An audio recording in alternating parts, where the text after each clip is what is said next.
Did I buy yet another GQ Patrol? And the answer to that question would be a yes. This is my new project car for wheeling. So I'm going to give you guys a rig rundown on it today. So let's go. When you rock the mic, put your foot on the gas and eat a red light.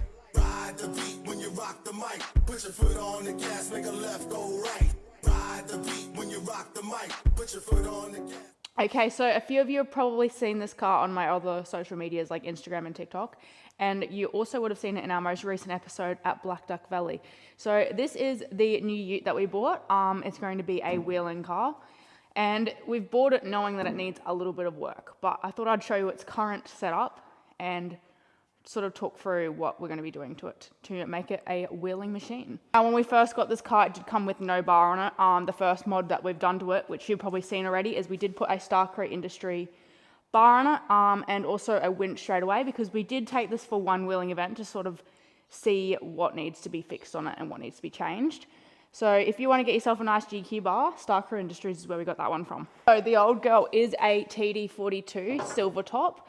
It's got a Chinese spec turbo on it with an external gate. Like, who doesn't love that? But engine bay wise, it's not got any snorkel. It does not have an intercooler. It's not really tuned properly, so we're going to have to do a bit of work regarding that. We would like to get it obviously intercooled, snorkel, tune set up, all that sort of stuff happening to it before we do too much with it, because a reliable motor is the first step to a good car. Now, underneath the car, currently we are running a fair bit of superior gear under there. This is how we bought it. This is exactly how the old owners have had it all set up. But the good thing is they've gone to the effort of putting GU diffs underneath it already, which is a massive cost and a massive job that we no longer have to do. It's got a braced front GU diff, and it's got all the superior aftermarket radius arms, as you can see under here. Now, cab-wise, this car is a little bit on the rough side, but it is a car that's going to be wheeled, so not too concerning. We are going to do a custom colour on here, which I'm super excited about, but that's going to be a bit more in the future. And we do have little roof sliders here, which is pretty sick. And the inside of the cab is also, like I said, pretty average, but that is okay, because at the end of the day, it's going to get covered in mud. And as you can see, it's currently got no bead locks. We took it wheeling and popped the bead off like 5 times in one weekend. So that is probably one of the first mods we're going to do, is bead locks and probably some better quality tires, because these ones are not great. As you come up to the back of the car, we have this beefy as tray. I actually really like it, so we're not going to change it. We're probably just going to give it a bit of a clean up and a bit of a paint. It's got dual battery trays on both sides of this tray. One for a rear winch, which it's actually got the rear winch cradle here. Doesn't have a winch in it obviously right now.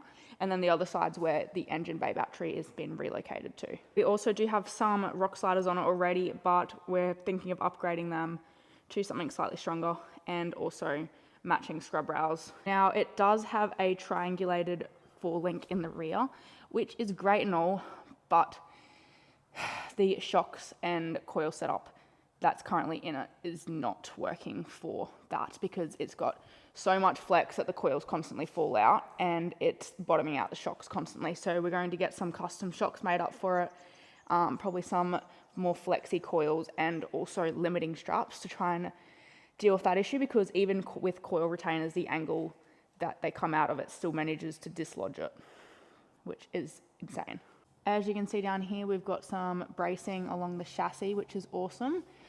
Someone has spent a lot of hours on this doing all the welding, which is massive relief to not have to do any of that sort of stuff ourselves, because that is a lot of work. So basically the car the way it is now is drivable to some degree, but it needs to be finished off properly. That's about it. Now, this car also has a stainless exhaust, which sounds unreal. I really love the sound of a good TD, and this one is no different, which is great. Now, another thing that I am super excited for with this car is that we are going to be installing reduction gears. It's apparently a game changer when it comes to wheeling, and if this car is going to be a full wheeling car, I think we should definitely invest in a set. But me and Bronson are super keen to get this thing finished off. When we took it wheeling at Black Duck Valley, we definitely found a few little gremlins that will need to be fixed. One of the biggest issues we had is that there's obviously a vacuum leak somewhere, and we had no brakes the moment you stalled the car, which was pretty scary, and the handbrake also doesn't work. And that's probably one of the first things that we're going to sort out, but then we'll be going on to doing snorkel, airbox, suspension. We got shocks we'll be needing to get built. It's a bit more of a long-term project, but we're very excited because we're going to take everyone along on the journey with us as we